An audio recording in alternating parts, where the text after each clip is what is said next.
Fam, meron doon nag-attempt sa akin. Mag-o-offer sila ng iPhone. Mangloloko yung lab. Kulit oh. Ayun sila fam oh. Yung van. So para lang yan yung gold fam.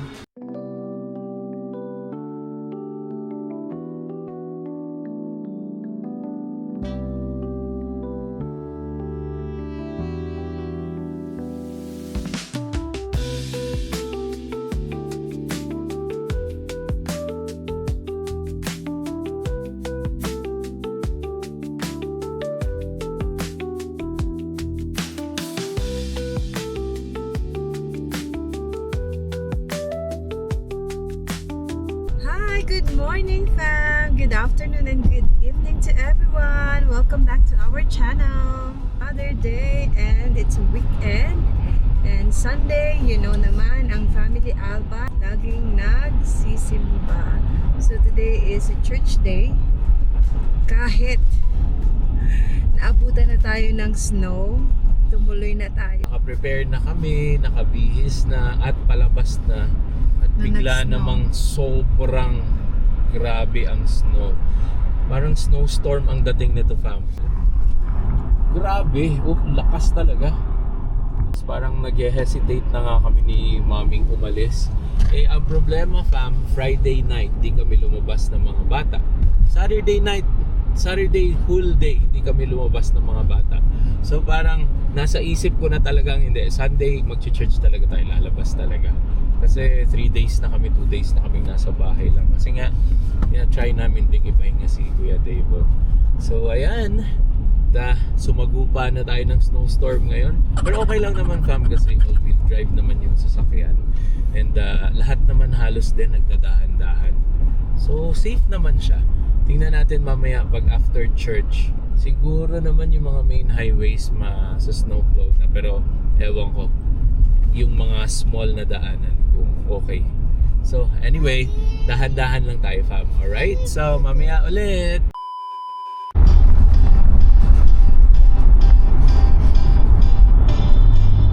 Fam, so nagpapahatid na si mami dito. Go. Ayan pala. Diyan. Ayan, grabe yung snow talaga oh. Ayan fam, lupit. Ang cute namin fam kasi tumuloy pa rin talaga kami. Kasi nga ang 2 days na kaming hindi lumalabas ni na Kuya Dayvan. So gusto ko naman silang ilabas din. Punong-puno naman yung church. Okay. So park lang tayo. Sasagupa tayo ng snow.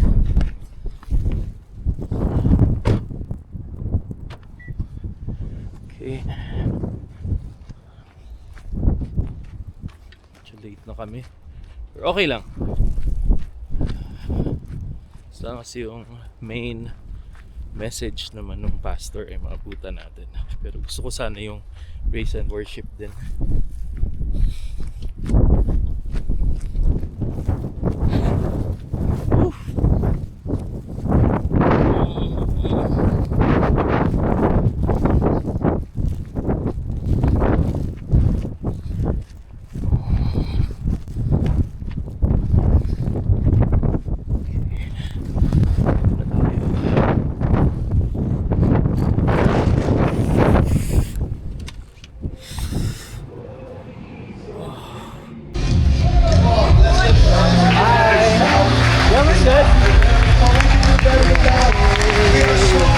How to prosper God's way. I believe you're in the right place. Planning. Lord, I thank you that you have a financial. So done na sa church, kunin ko na muna yung sasakyan para hindi na maglakad ang mga bata. Lakas ng snow, oh. Kita nyo ba?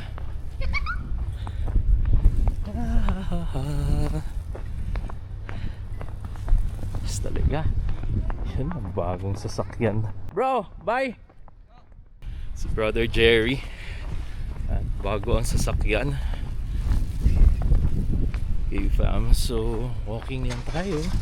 Ayan naman, mukhang masaya naman ang ating sasakyan dyan. All-wheel drive, walang problema yan. Okay. Pero hindi masyadong malamig fam actually. Kayang-kaya siya. Yun nga lang ang lakas ng snow, so Ganun talaga. And okay, catch you later.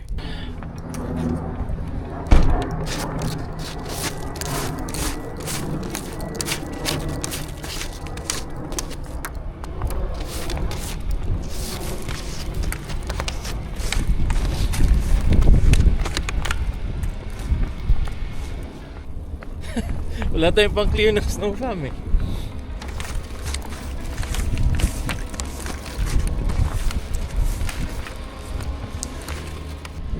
Okay na. Let's go.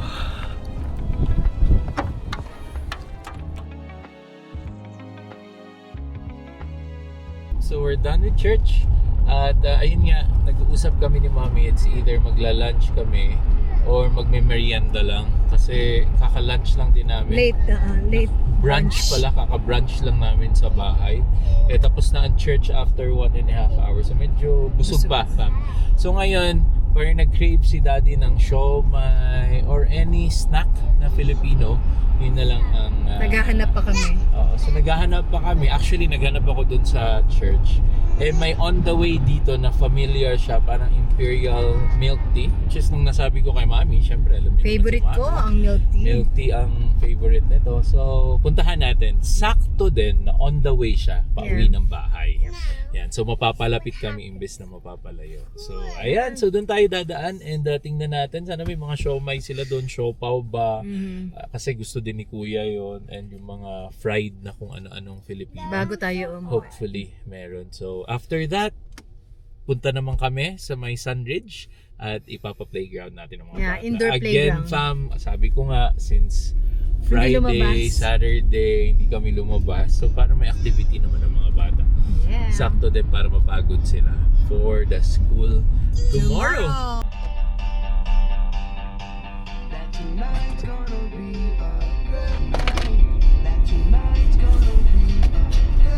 And we're here, Macau Imperial Tea. Yan fam, Macau Imperial Tea. Bubble tea. Let's see. Check natin ano meron dito. Nice. Okay.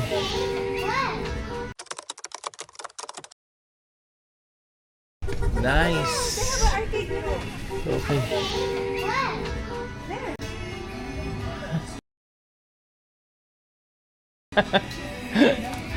Fam, meron doon nag-attempt sa akin. Mag-o-offer sila ng iPhone. Mangloloko yung lab. Talaga. Parang isa-scam ka. Fam. So, may nag-o-offer pa talaga. Oh. Pulit oh. Ayun sila fam oh. Yung van. Pearl tea. So, para lang yan yung gold fam. Yan. So, encourage ka. Tapos, magiging, magiging daya. So yan, nandito na tayo sa Macau Imperial Milk Tea. And may beef mommy pala dito. Fam. Daddy, Beef ham and cheese yung mommy. parang waffles. Waffle dog. Then, waffle dog. Sige.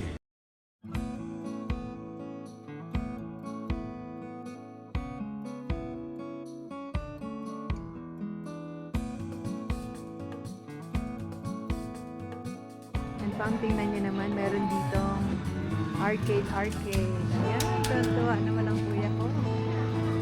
Kuya Dayvan!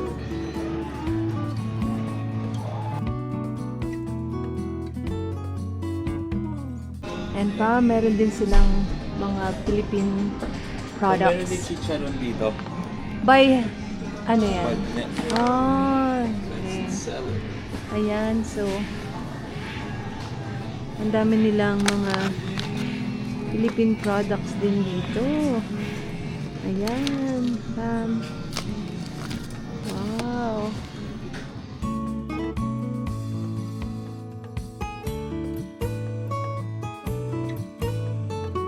Eating time. Wait, this Waffle for the kids. Yeah. Let's ask for another plate. Kuya, this is a Filipino Waffle. waffles with hot dog inside.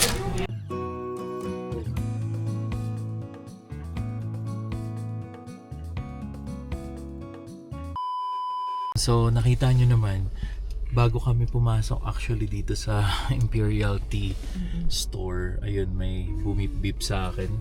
At tagpakita talaga ng iPhone na orange. Yung 17 Pro Max na iPhone orange. So nabasa ko na kasi yon para lang yung gold scam din. Na nasa sasakyan lang din sila. And pag lumapit ka fam, ayun na, isa-sales to kanila. Or it's either isa-sales to kanila na bilhin mo. Or magmamakaawa sila or magpapakaawa sila fam. Tapos doon ka na nila dadalhin sa ATM. Ayun. So isasakay ka nila, dadaling ka nila dun sa ATM. Actually nakakatakot yun. Kaya nung nagpakita siya sa akin ng phone agad-agad alam ko na, tinawanan ko na lang siya. Pinakita ko talagang tinawanan ko siya eh. So karipas agad sila ng alis. Kasi more or less, alam nila na alam ko kung anong ginagawa nila. So lalo na, again, awareness to sa mga nasa Calgary. Naka-van sila na gray. Sienna yun, Toyota Sienna. May nag-aalok sa inyong phone na nasa loob ng sasakyan or even nasa labas naglalakad. Fam, come on, bakit ka mag-aalok ng phone out from nowhere, di ba? Na hindi ka store, hindi ka ano. What would be your assumption with the phone? Fake, right? It's either fake or it's either parang tinatrap ka nila. So maging aware tayo, very, very, very aware tayo sa surroundings natin. Gold. Yeah, para itong gold na scam na dating na-discuss na rin namin. Ganon din yung ginagawa ng mga yon. Nasa sasakyan, kakausapin ka, uy, kawawa kami, wala kaming pang bigas, wala kaming pang gatas ng anak. Magkano ang pera mo dyan, bigay na lang namin tong gold sa'yo in exchange for $300 na pera. Pero pag nandun ka na sa ATM, kukunin nila 600 or 1,000, magmamakaawa pa. So please, let's be very, very vigilant. Mag-awareness tayo, mag-spread tayo ng awareness about this one. Ang nakita ko, they're Arab looking. So more or less Middle Eastern looking sila. Okay, and naka-Toyota Sienna sila na van, gray. Gray or black or dark gray, makikita nyo. Ayan fam, so drive na tayo. Punta na tayo ng favorite place ng mga bata. So treehouse tayo. Saan? Yay! Clap your hands, clap your hands. Okay, let's go! There you go, fam. Nandito na kami sa treehouse. And nahatid ko na sina Kuya Dave and Mommy. So ako naman, fam, alam niyo naman ako, thrift store boy ako. And malapit na ang Value Village dito. So, punta tayo just to check out anong meron. Minsan may mga nabibili talaga ako dyan na hindi ko akalaing kailangan ko, pero pag nakita mo, kailangan mo pala.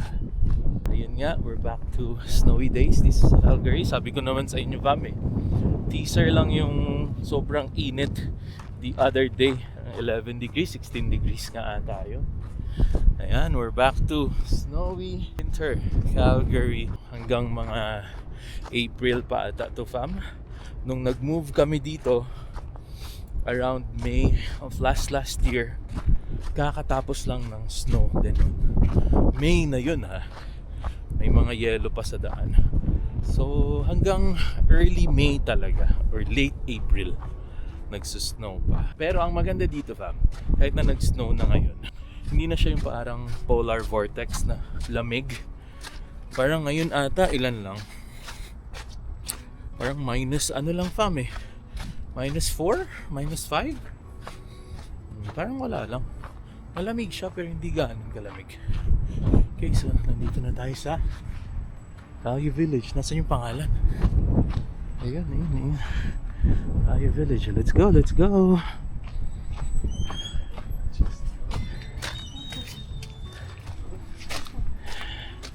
Ayan.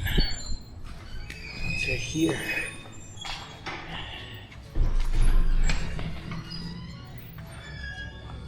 Okay, yan ang napakalaking Valley Village. Okay, so check out lang muna tayo, fam, ng mga items dito.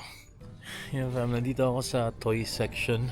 Always talaga tong magulo dito sa toy section. Pero may request kasi si Kuya Davon sa akin. Gusto niya daw ng tank. Ng tangke. So, hahanapan ko siya dito. Try lang, malay mo baka meron.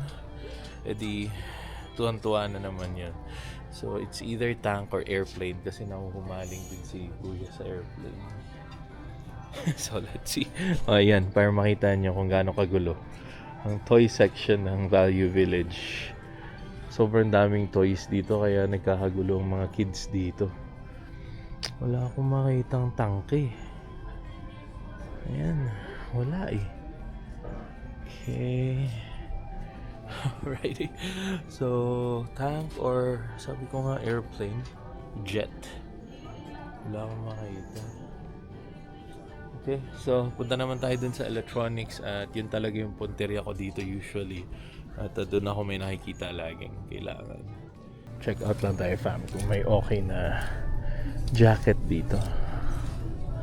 Ano?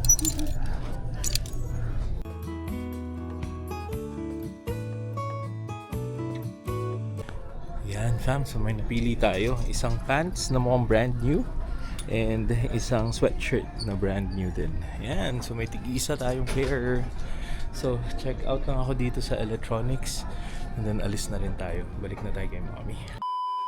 So umalis na kami ng playground and nag-decide na for dinner. Dito na kami kakain sa favorite ni Kuya. What is that? Shawarma Palace. Shawarma Palace. Dito na tayo sa favorite Shawarma Palace. And super good value to fam. Kasi parang mga $12, sobrang dami talaga nilang serving lagi. So kaya napapabalik-balik kami dito. Kina Ate Ana actually namin to nakuha. Suggestion na sulit daw dito fam. Ayan fam. So yung chicken or mixed platter tayo and then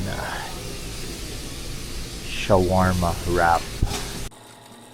And fam, nandito na ang order namin. Look at that. Lagi talagang sulit dito. Tingnan mo naman. Grabe oh. Trio to fam. So beef, paneer at saka chicken. Ito ginawa ko lang chicken lap. Pero look at that fam. Tingnan mo yung shawarma nila. Jumbo shawarma na talaga. Yan o. One of the best in Calgary for value of money and tasty food.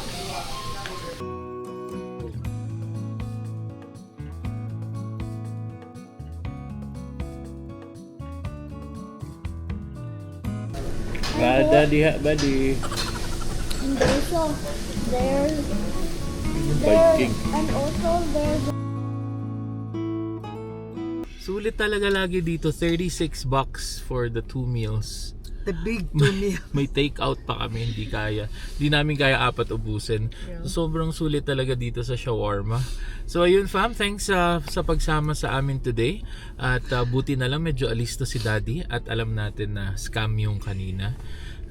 Magpo-post din ako ng mga news articles dito sa comments para maging aware tayo or sa description para maging mas aware tayo na may mga ganitong scam. Basta pag tinatawag kayo ng sasakyan, huwag kayong lumapit. In the first place, bakit kayo lalapit? Diba? Wala namang use yun eh. Wala namang benefit talaga Basta sa'yo. yung random na Unless na pipiliin. very curious ka, parang weird yun talaga fam. So protect yourself, protect your property, protect your family please. So ayan fam, so thanks again for watching. And dun sa mga nagtatanong kung kamusta si Kuya Davon, he's feeling better. May bandage nga lang siya lagi fam. Curious din yung mga classmates niya sa school kung ano daw nangyari and all. So dun pala sa nagtanong kung ano ang nangyari, ito po ang nangyari. Nasabi ko yon pero briefly lang nung first na video.